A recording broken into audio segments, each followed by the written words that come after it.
अल्हम्दुलिल्लाहि रब्बिल आलमीन वस्सलातु वस्सलामु अला रसूलिहिल करीम अम्मा बाद।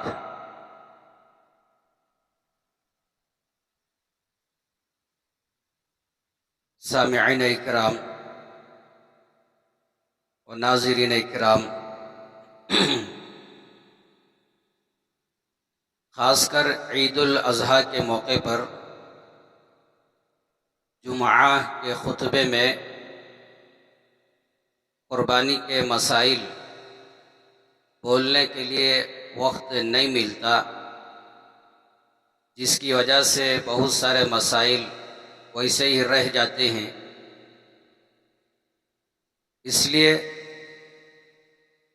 आपकी खिदमत में यूट्यूब के ज़रिए से चंद मसाइल अर्ज़ करता हूँ। पूरी तवज्जुह के साथ समाअत फरमाएं। सबसे पहले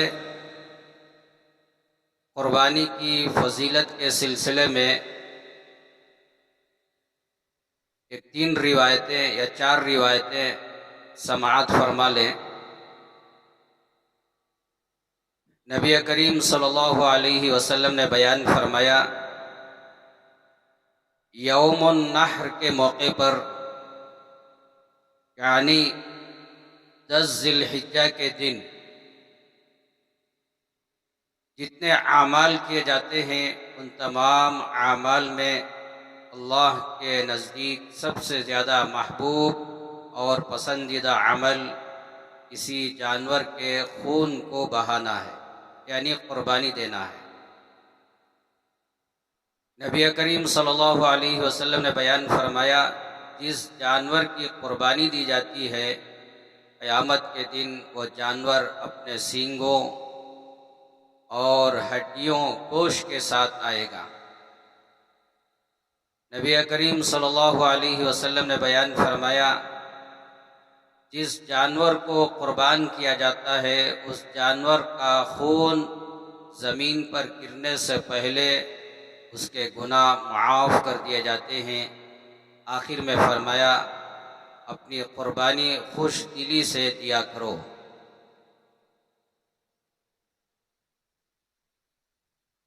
एक रिवायत में नबी करीम सल्लल्लाहु अलैहि वसल्लम से सहाबा ने सवाल किया, ये क़ुरबानी क्या चीज़ है?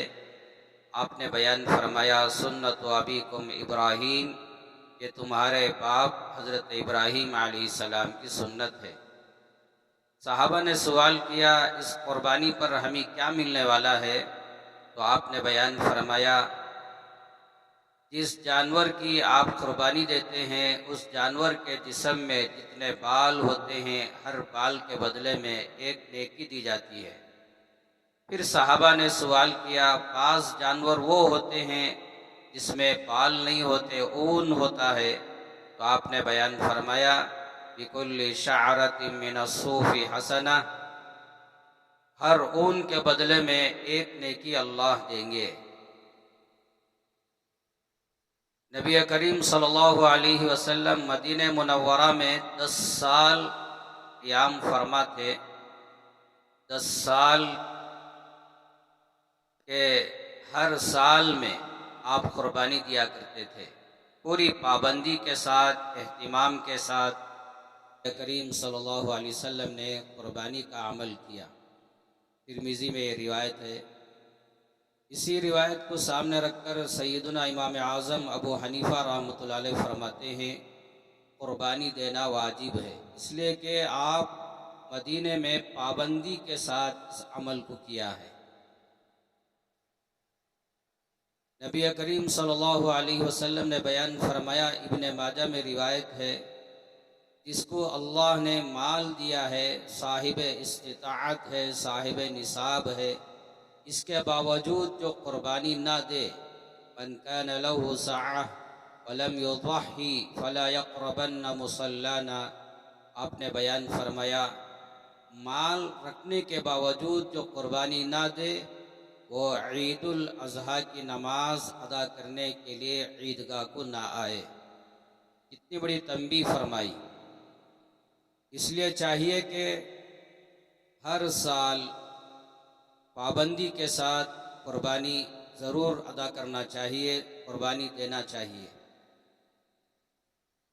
अब मैं चंद मसाइल की तरफ इशारा करता हूँ, तवज्जो के साथ सुने। अब मैं हवाले बयान नहीं करूँगा वरना वक्त ज़्यादा हो जाएगा। हदीस पाक में आया, नबी करीम सल्लल्लाहु अलैहि वसल्लम के ताल्लुक़ से, वहा अन्नबी सल्लल्लाहु अलैहि वसल्लम बिकबशैनी अमलहैनी अक़रनैन ज़बहहुमा बियदिही वसम्मा वकब्बर ववज़अ रिजलहु अला सिफाहिहिमा।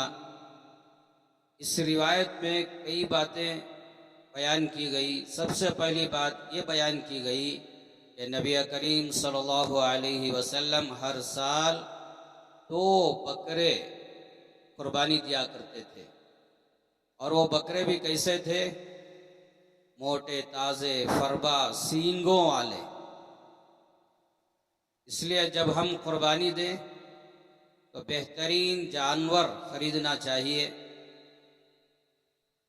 और दूसरी बात इस रिवायत में यह बयान की गई कि ज़बहहुमा बियदिही, नबी करीम सल्लल्लाहु अलैहि वसल्लम अपने हाथ से ज़ुबा किया करते थे। तो जो कुर्बानी देता है, मुस्तहब है कि वो अपने हाथ से अपने जानवर को ज़ुबा करे। शर्त यह है कि वो ज़ुबाह करने का तरीक़ा जानता हो, तजुर्बा हो। तो इसको चाहिए कि ज़रूर अपने हाथ से ज़ुबा करे। यहाँ तक कि अगर कोई औरत अपने नाम से कुर्बानी दे रही है तो औरत अपने हाथ से जानवर को ज़ुबा करती है तो उसका ज़ुबा करना भी सही है। इब्ने माजा में रिवायत है, नबी करीम सल्लल्लाहु अलैहि वसल्लम की खिदमत में एक औरत साहिबा का तज़किरा किया गया कि वो अपने जानवर को कुर्बान किया है, ज़ुबा किया है। तो नबी करीम सल्लल्लाहु अलैहि वसल्लम ने बयान फरमाया, फलम यरा बिही बअसन, कोई हरज नहीं है। बुखारी में भी रिवायत है, नबी करीम सल्लल्लाहु अलैहि वसल्लम की खिदमत में एक सहाबिया औरत का तज़किरा किया गया कि वो जानवर को ज़ुबा की है।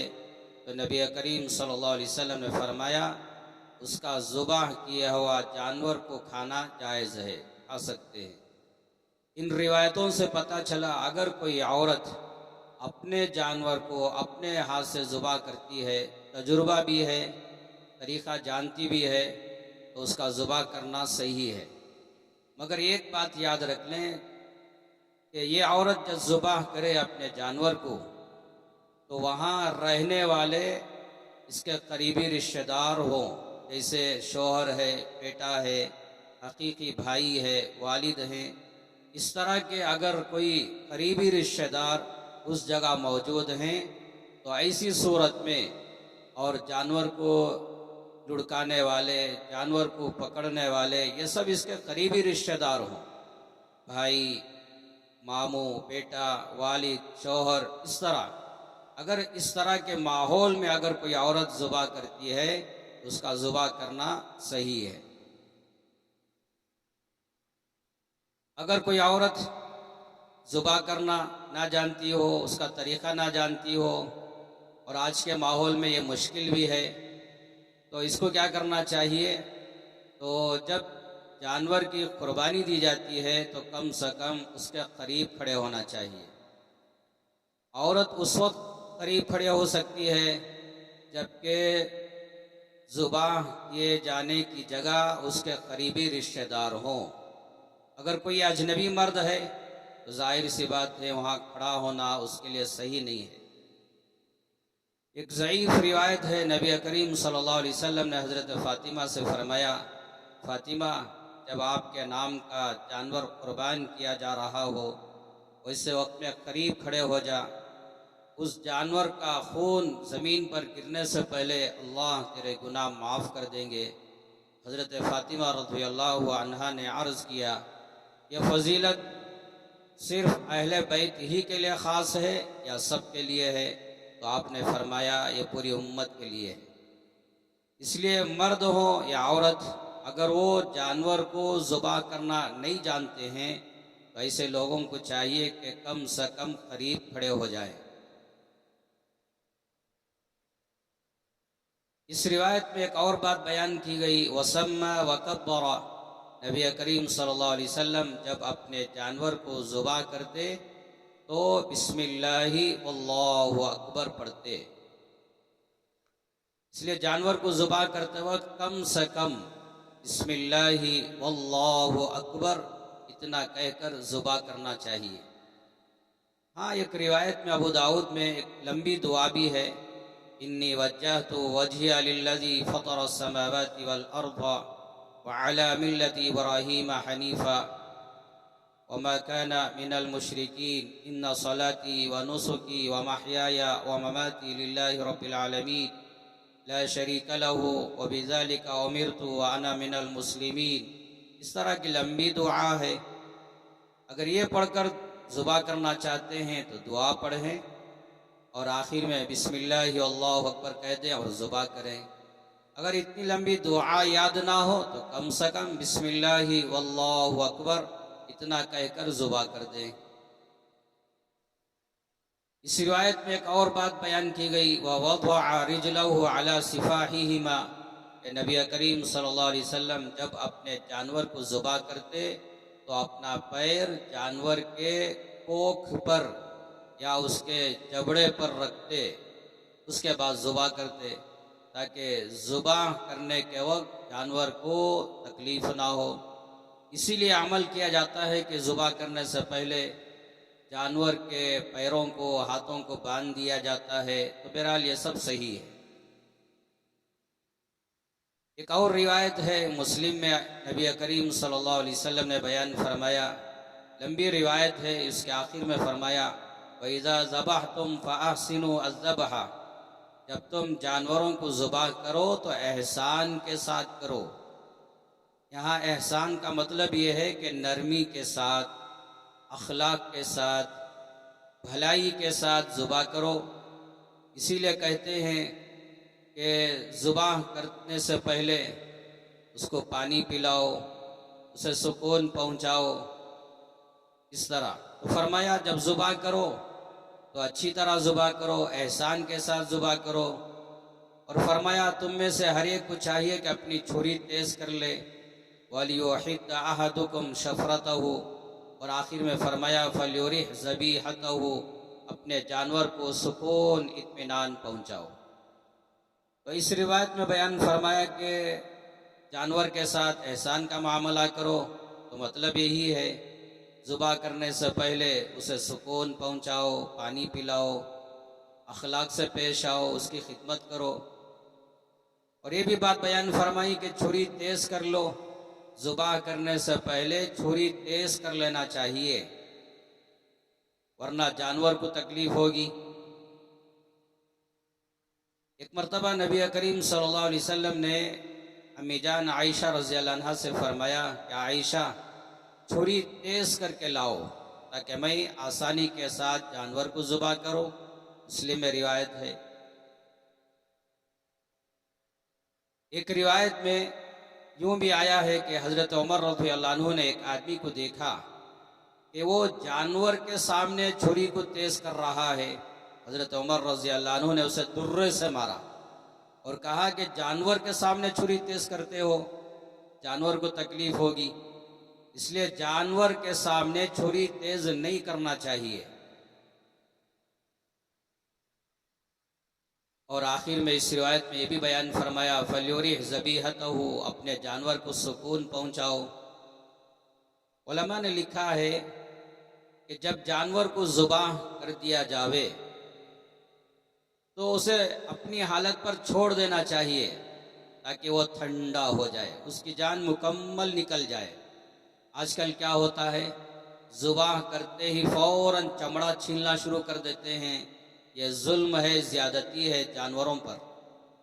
इसलिए इस बुरे अमल से अपने आप को बचाना चाहिए। ज़ुबाह करें, छोड़ दें जब तक कि जानवर ठंडा ना हो जाए, उसका दम, उसकी जान मुकम्मल ना निकल जाए। यहाँ तक कि फरमाया एक जानवर के सामने दूसरे जानवर को ज़ुबा ना करो।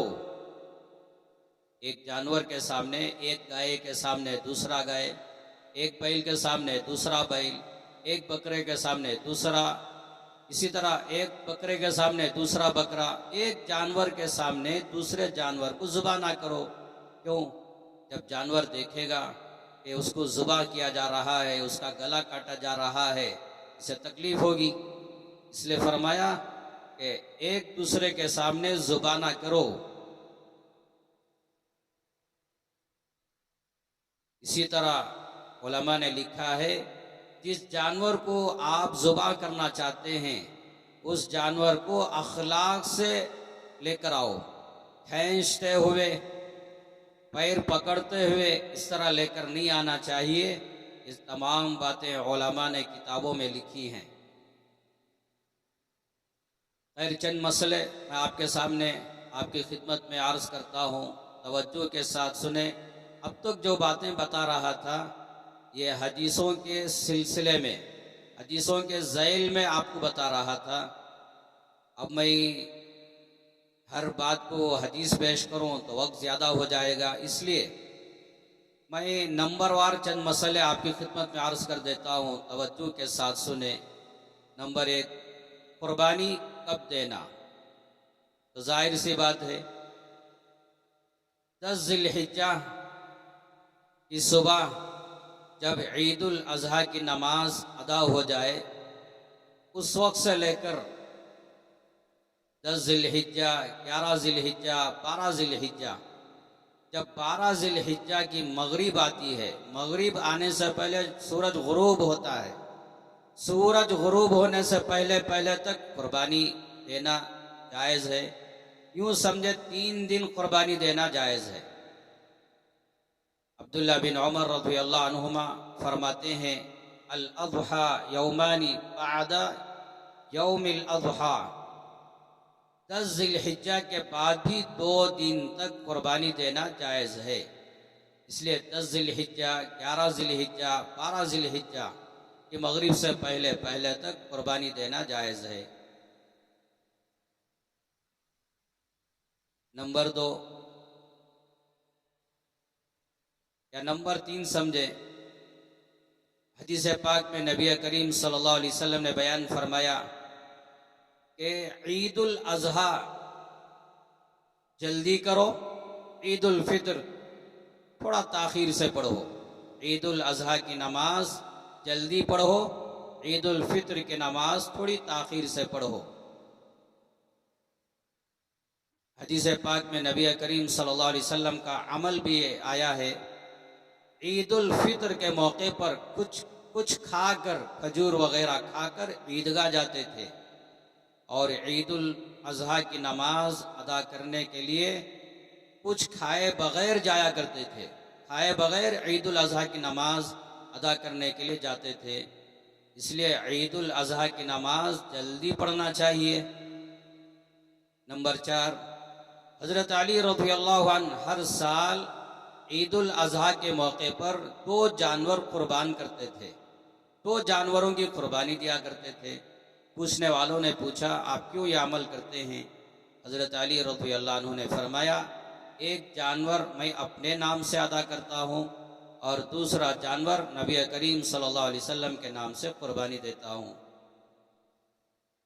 अगर कोई अल्लाह का बंदा मालदार अपने मरहूमीन के नाम से कुर्बानी देना चाहता है तो सबसे पहले अपने नाम से कुर्बानी दे,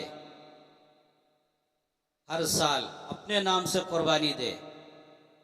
फिर अलग से देना चाहता है तो फिर मरहूमीन के नाम से अदा करे।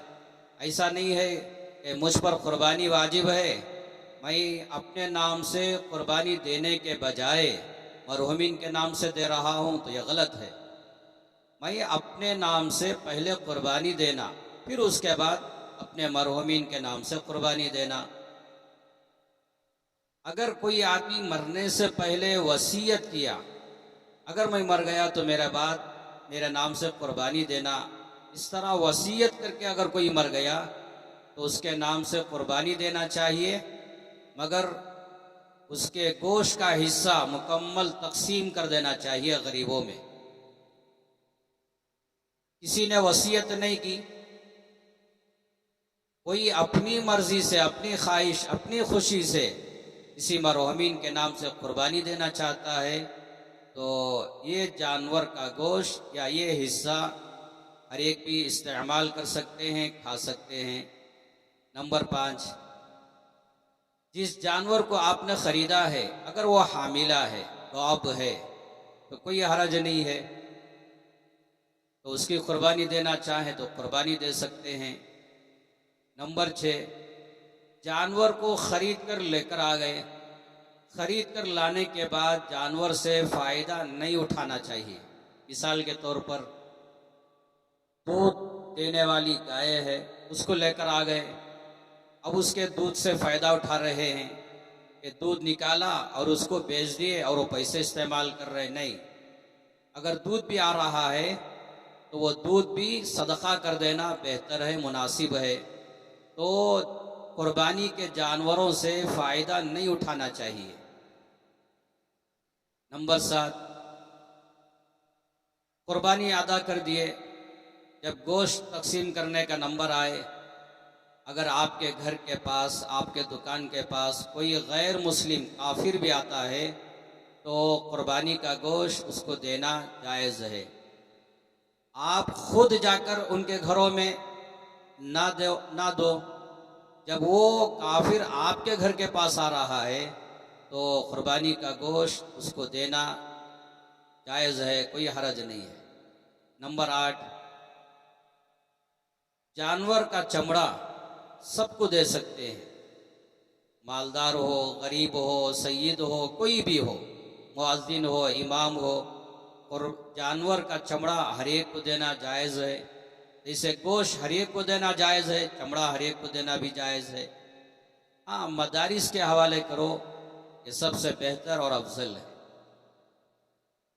नंबर 9, अगर कोई कुर्बानी देने वाला अपने जानवर का चमड़ा बेच दिया, अगर बेच दिया तो उसकी कीमत सदका करना, गरीब ही को देना ज़रूरी है। नंबर 10, जानवर का चमड़ा या जानवर का गोश्त उजरत पर नहीं देना चाहिए। मिसाल के तौर पर आप कुर्बानी दे रहे हैं, कस्साब आता है और उससे यूँ बात कर लिए कि इसे छीलना, टुकड़े बनाना, इसके बदले में आपको हम चमड़ा दे देंगे या इतना किलो आपको गोश्त दे देंगे। पैसे देने के बजाय उजरत के तौर पर चमड़ा देना या जानवर का गोश्त देना ये सही नहीं है।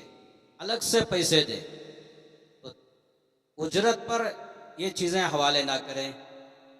नंबर 11, जानवर के नाक में जो नाथी होती है, जिसको हम नाथी कहते हैं, रस्सी बांध दिया जाता है या गले में पड़ी हुई रस्सी है, इस तरह की चीज़ें भी सदका कर देना बेहतर है और मुस्तहब है। अब वो कौन इस्तेमाल करेंगे, या ये कि उतना पैसा ही सदका कर दो, तो झोल, रस्सी वगैरह भी सदका कर देना अफजल, बेहतर है। नंबर 12, जानवर का चमड़ा मस्जिद के हवाले ना करो, तो मदारिस के हवाले करो, मस्जिद को देना सही नहीं है। नंबर 13, कुर्बानी के बजाय अपना माल, अपनी दौलत सदका कर देना ये जायज़ नहीं है। अब कोई यूँ समझे कि एक जानवर के ख़रीदने पर 50,000 रुपया खर्च होते हैं, अब मैं जानवर ख़रीद कर कुर्बानी देने के बजाय किसी गरीब लड़की का निकाह है, कोई गरीब बीमार है, चलो ये पैसा उसके निकाह में या उसके इलाज में ख़र्च कर दूँ, ये सोचना गलत है। कुर्बानी देना वाजिब है, जानवर को ज़ुबा करना वाजिब है, तो ज़रूर अदा करें। हाँ, अलग से किसी की मदद करना चाहते हैं तो ज़रूर मदद करें, मगर ये सोचना कि कुर्बानी के बजाय ये पैसा उठाकर गरीब के हवाले कर देना, निकाह में ख़र्च कर देना या किसी के इलाज में ख़र्च कर देना, ये जायज़ नहीं है। नंबर 14, बाज़ लोगों के जहनों में यह बात होती है कि जब तक हम अकीक़ा नहीं करते कुर्बानी करना भी सही नहीं है, यह गलत है।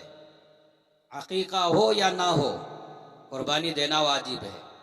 अगर आपका अकीक़ा होकर नहीं है, कोई हरज नहीं, आप कुर्बानी दें। नंबर 15, अकीक़ा के बगैर भी कुर्बानी दे सकते हैं। असल में अकीक़ा करना, जब बच्चा पैदा होता है उसके 7वें दिन करना सुन्नत है, या 14वें दिन करना सुन्नत है, या 21वें दिन करना सुन्नत है। अब साल हर साल गुजर जाते हैं तब भी अकीक़ा की फिक्र होती है, नहीं, अकीक़ा का वक्त गुजर गया। कोई देना चाहता है तो अलग चीज़ है। बाज़ लोग ये भी ख्याल करते हैं कि मेरा अकीक़ा नहीं हुआ, मैं उम्रे को नहीं जा सकता, मैं हज को नहीं जा सकता। गलत है।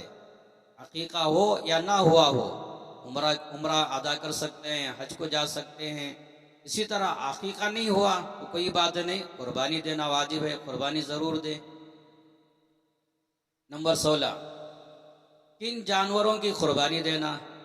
जाहिर सी बात है, गाय, बैल, भैंस, ऊंट, ऊंटनी, बकरा, बकरी, इस तरह के जानवरों की कुर्बानी देना। नंबर 17, गाय, बैल, भैंस, इनकी उम्र 2 साल मुकम्मल होना ज़रूरी है। ऊंट, ऊंटनी है, इनकी उम्र 5 साल मुकम्मल होना ज़रूरी है। नंबर 18, बकरा, बकरी है, इनकी उम्र 1 साल मुकम्मल होना ज़रूरी है। नंबर 19, गाय, बैल, भैंस, ऊंट, ऊंटनी में 7 लोग शरीक हो सकते हैं, 7 लोग मिलकर हिस्सा ले सकते हैं। मगर बकरा, बकरी में सिर्फ एक आदमी अपने नाम से अदा कर सकता है। तो गाय में, बैल में, भैंस में, ऊंट, ऊंटनी में 7 लोग मिलकर कुर्बानी दे सकते हैं, मगर बकरा, बकरी में सिर्फ एक आदमी अपने नाम से ज़ुबा कर सकता है। नंबर 20, हदीस में आया, नबी करीम सल्लल्लाहु अलैहि वसल्लम ने फरमाया, कोई लंगड़ा जानवर है, 3 पैरों के सहारे से चल सकता है, चौथा पैर वो रख ही नहीं सकता ज़मीन पर, इतना लंगड़ा है, देखते ही लोगों को मालूम हो जाता है कि ये लंगड़ा है, ऐसे जानवर की कुर्बानी देना जायज़ नहीं है। नंबर 21, नबी करीम सल्लल्लाहु अलैहि वसल्लम ने फरमाया, ऐसा काना जिसका ऐब बिल्कुल जाहिर हो जाता है, देखते ही मालूम हो जाता है कि एक काना है, तो ऐसे जानवर की कुर्बानी देना सही नहीं है।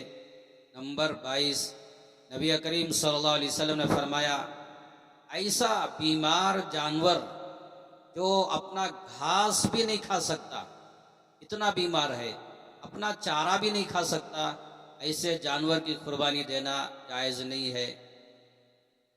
नंबर 23, नबी करीम सल्लल्लाहु अलैहि वसल्लम ने फरमाया, इतना दुबला जानवर जिसकी हड्डियों में का गोदा भी नजर आता है, एकदम दुबला पतला, गोश्त ही नहीं है, हड्डियां नजर आ रही हैं, ऐसा दुबला पतला कमजोर जानवर की कुर्बानी देना ये भी जायज़ नहीं है। नंबर 24, जिस जानवर का सिंग जिसको हम कहते हैं, जिस जानवर का सींग बिल्कुल जड़ से उखड़ गया, उसकी कुर्बानी देना जायज़ नहीं है। किसी ने तोड़ दिया, या ये कि वो गिरकर टूट गया, इतना टूटा कि जड़ से उखड़ गया है, अंदर से उखड़ गया है, ऐसे जानवर की कुर्बानी देना जायज़ नहीं है।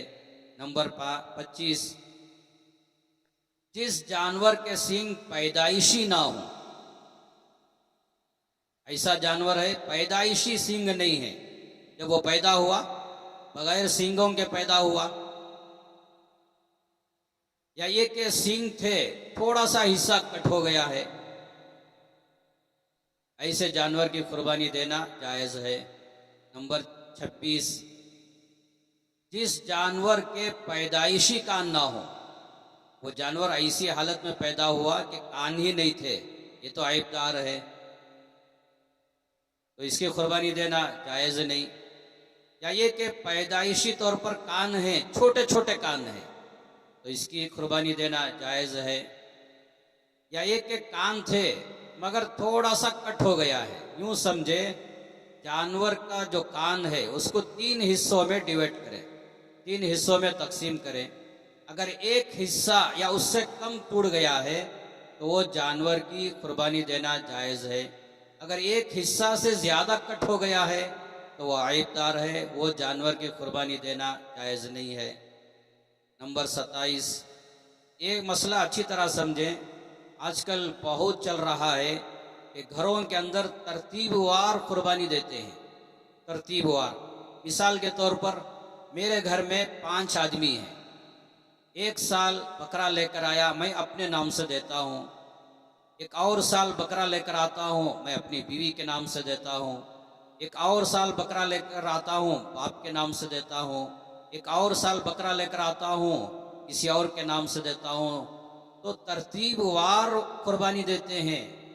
ऐसा तरतीबवार कुर्बानी देना ये जायज़ नहीं है। मेरे घर के अंदर 5 आदमी हैं, पांचों मालदार हैं, पांचों के पास माल है, पांचों के पास इतना जेवर है या इतना सामान है कि वो कुर्बानी दे सकते हैं, तो हर साल ये पांचों के नाम से कुर्बानी देना वाजिब है, जरूरी है। नंबर 28, कुर्बानी किन पर वाजिब है? उन लोगों पर वाजिब है जिन पर सदक़ाए फित्र वाजिब है, ज़कात नहीं। ज़कात के लिए साल गुजरना ज़रूरी, ज़कात के लिए सोना चांदी या कैश माल रहना ज़रूरी। अगर किसी के पास 10 घर हैं, करोड़ों की जायदाद है, ज़मीनें हैं, तो वो ज़मीनों पर ज़कात नहीं है। तो ज़कात के अलग मसाइल हैं, मगर फित्रे के अलग मसाइल हैं। अगर मेरे पास 1 से 2 घर हैं, जाहिर सी बात है फितरा वाजिब है। 1 से 2 दुकाना हैं, अपने लिए हैं ख़ास, तब भी फितरा वाजिब है। बहुत सारी ज़मीनें हैं, ख़ास मेरे लिए हैं, तब भी फितरा वाजिब है। तो याद रखें, ज़कात के मसाइल अलग हैं। तो फितरा जिन लोगों पर वाजिब है उन लोगों पर कुर्बानी भी वाजिब है। फितरा अदा करने के लिए साल गुजरना कोई ज़रूरी नहीं, इसी तरह कुर्बानी अदा करने के लिए अपने माल पर, सामान पर साल गुजरना कोई ज़रूरी नहीं है। तो जिन लोगों पर फितरा वाजिब है उन लोगों पर कुर्बानी भी वाजिब हो जाती है।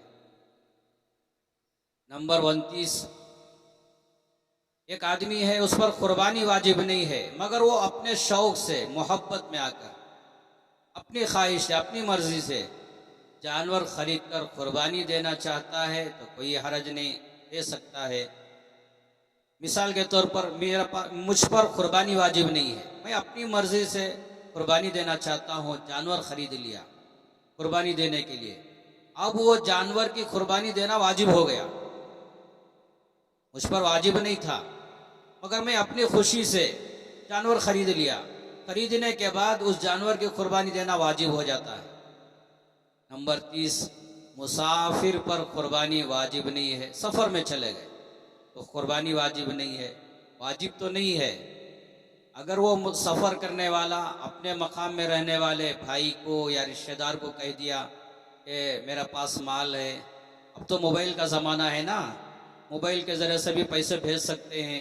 अगर कोई वहाँ से भेज दिया और ये उसके नाम से अदा कर दिया तो सही है। बहरहाल मुसाफिर पर कुर्बानी वाजिब तो नहीं है। नंबर 30 पर एक, कुर्बानी ऐसे दिन में देना जायज़ है, रात में भी दे सकते हैं।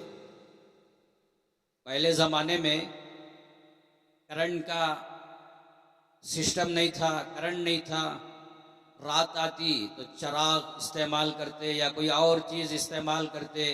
वो ज़माने में उलमा इकराम फुक़हा यूँ बयान फरमाते थे कि रात में जानवरों को ज़ुबा करना मकरूह है। मकरूह इसलिए लिखते थे कहीं ऐसा ना हो कि अंधेरे की वजह से कोई रग ना कट सके। तो जाहिर सी बात है, माशाल्लाह ऐसे लाइट आ गए, ऐसा उजाला का इंतज़ाम करते हैं। अब तो ज़माने में रात में क्रिकेट फुटबॉल खेलते हैं, इतना उजाले का इंतज़ाम किया जाता है, तो जाहिर सी बात है अब रात में कुर्बानी देना भी जायज़ है। उलमा लिखे हैं दिन में रात में कुर्बानी देना जायज़ है।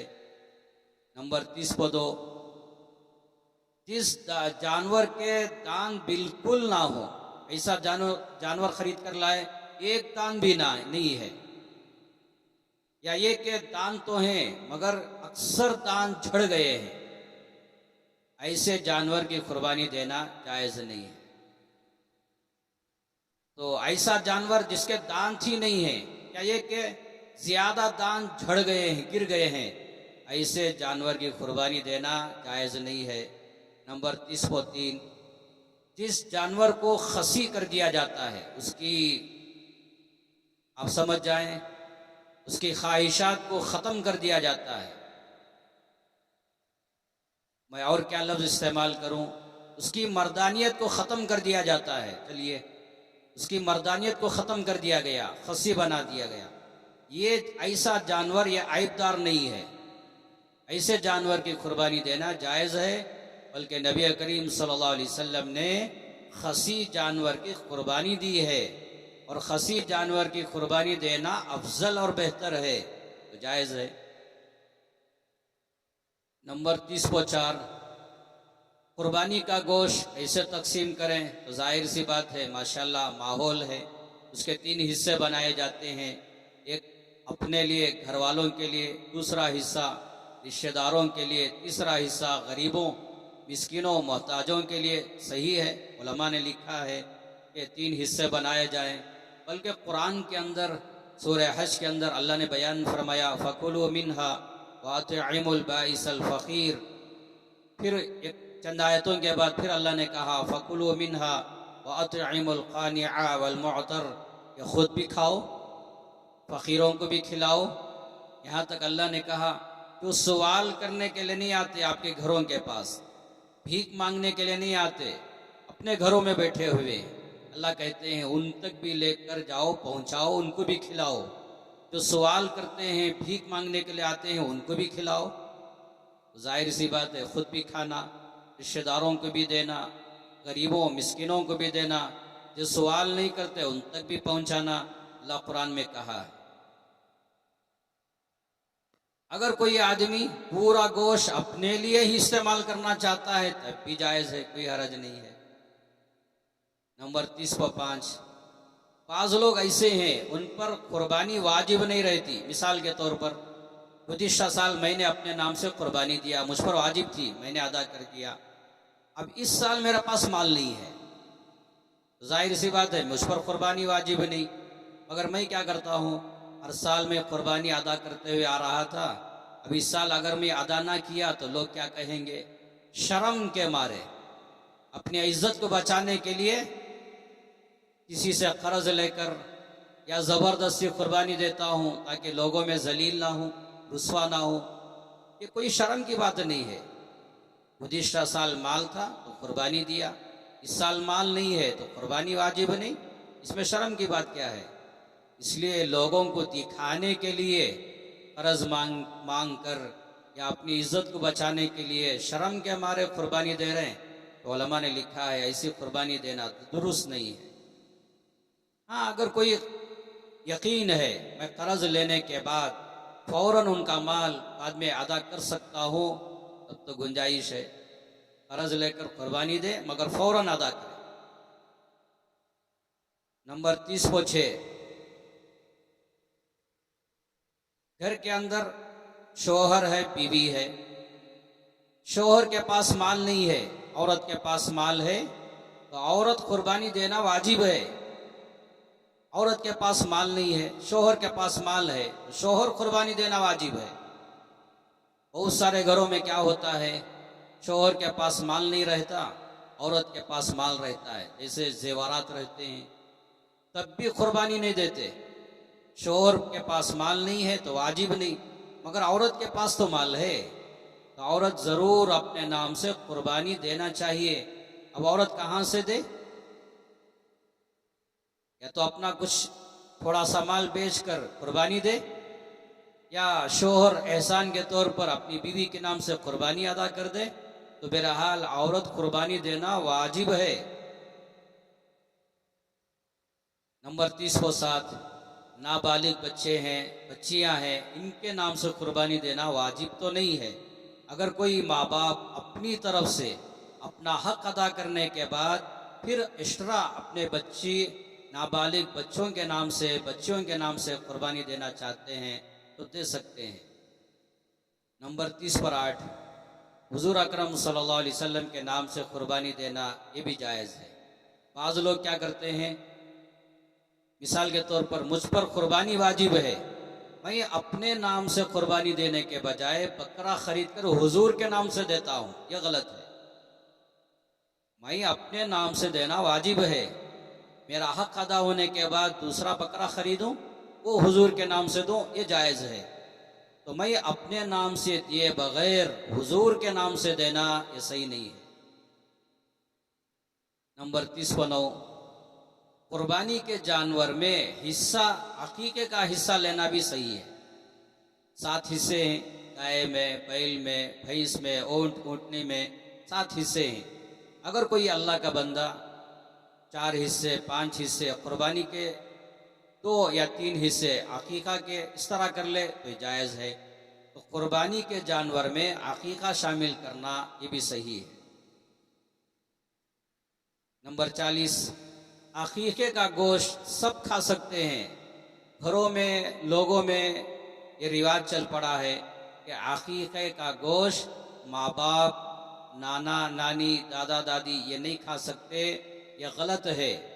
अकीके का गोश्त माँ बाप भी खा सकते हैं, नाना नानी, दादा दादी सब खा सकते हैं, कोई हरज नहीं। नंबर 40 पर एक जानवर को ज़ुबा करते वक्त जानवर के पेट से बच्चा निकला, बाज़ मरतबा मालूम हो जाता है कि यह हामिला है, बाज़ मरतबा मालूम नहीं होता। तो आपने कुर्बानी दी, जानवर को ज़ुबा कर दिया, जब उसको छीलने लगे तो अंदर से बच्चा निकल आया।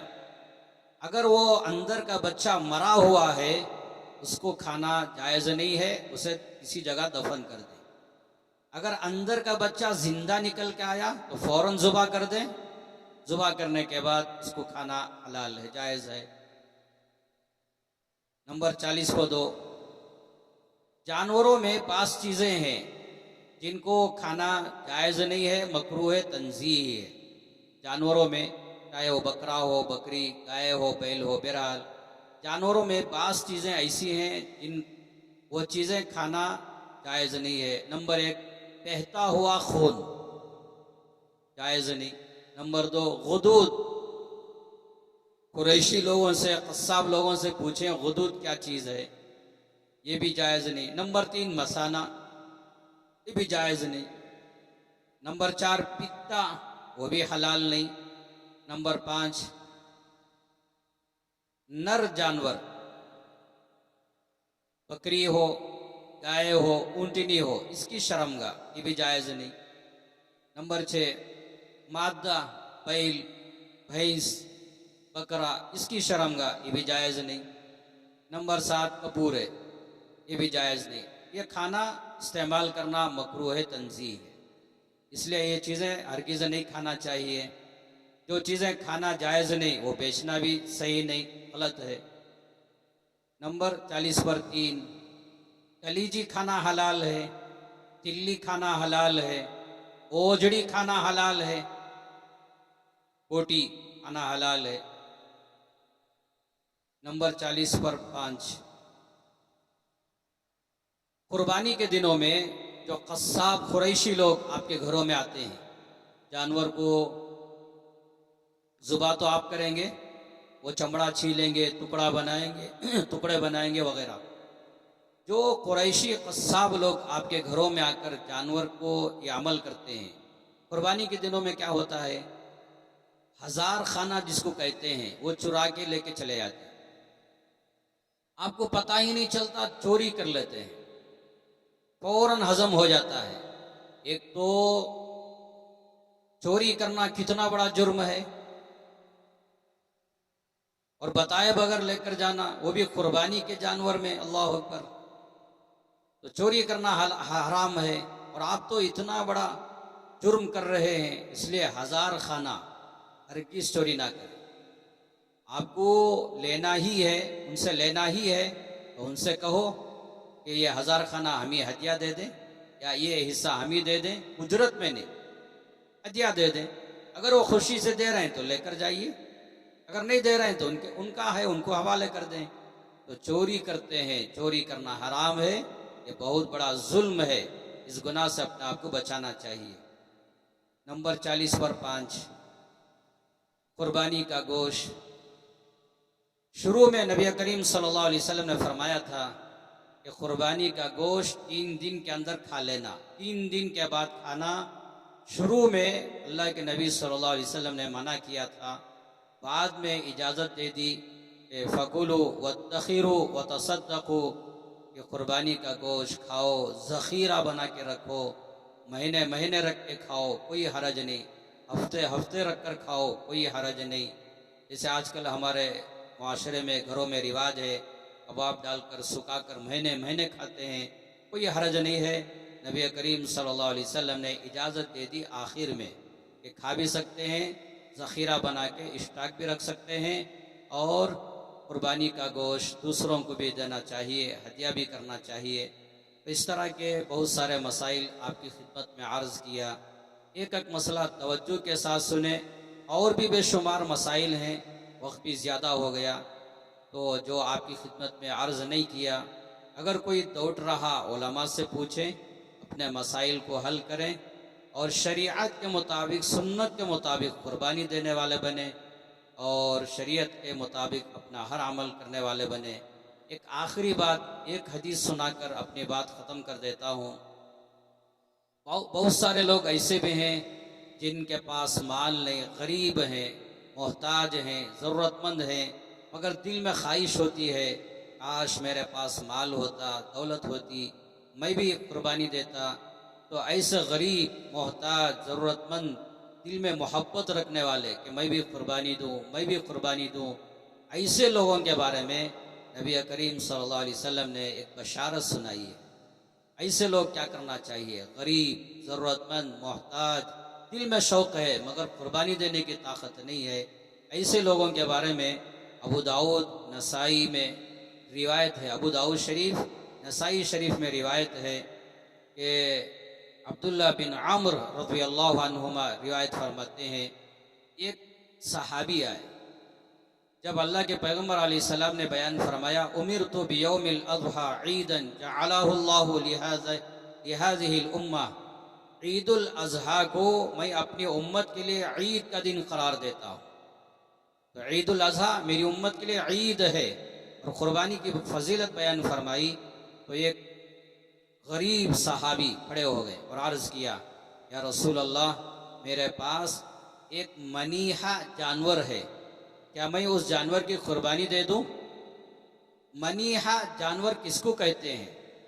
उस ज़माने में मालदारों की एक अच्छी आदत थी, जो मालदार थे, इनके पास कई कई जानवर रहते थे, गाय, ऊँटनी, इस तरह के कई कई, बकरी, इस तरह के कई कई जानवरों के मालिक रहते थे, जानवरों का ज़ख़ीरा रहता था। ऐसे मालदार लोग क्या करते, अपना एक जानवर एक गरीब के हवाले कर देते और उससे कहते कि ये जानवर से तू फ़ायदा उठा, इसका दूध इस्तेमाल कर, या कहीं सफ़र में जाना है तो सवारी के लिए इसमें सवार होके जा, तेरी जो ज़रूरतें हैं ये जानवर के ज़रिए से पूरी कर ले। तो मालदार अपना जानवर गरीब के हवाले करता कि इससे फ़ायदा उठा, जब तेरी ज़रूरत मुकम्मल हो जाए, महीना भर, 2 महीना भर, बहरहाल जब तू अपनी ज़रूरत से फारिग हो जाए, तब क्या करना, ये जानवर लाके मेरे हवाले कर देना, तो ये इस्तेमाल करना तेरे लिए हलाल है। इस तरह हवाले करते थे। तो वह साहबी ने अर्ज़ किया, या रसूल अल्लाह, फुला साहब ने मुझे ये जानवर दिया है इस्तेमाल करने के लिए, अमानत के तौर पर, मैं इसका दूध इस्तेमाल करता हूँ, सवारी में इस्तेमाल करता हूँ वगैरह, तो ये फ़ायदा उठाने के लिए मुझे जानवर दिया गया है, क्या मैं इसी जानवर को ज़िबा कर दूँ? तो जाहिर सी बात है, ये जानवर तो किसी और का है, वो तो अमानत के तौर पर दिए हैं, सिर्फ इस्तेमाल करने के लिए दिए हैं। तो नबी करीम सल्लल्लाहु अलैहि वसल्लम ने फरमाया ये मनीहा जानवर है, इसकी कुर्बानी देना आपके लिए हलाल नहीं है। मगर वो सहाबी का जज्बा देखकर नबी करीम सल्लल्लाहु अलैहि वसल्लम ने फरमाया सिर्फ उस सहाबी के लिए नहीं है, उम्मत के तमाम गरीबों के लिए, ज़रूरतमंदों के लिए, मोहताजों के लिए बयान फरमाया, जिनके दिलों में शौक़ है मगर माल नहीं है।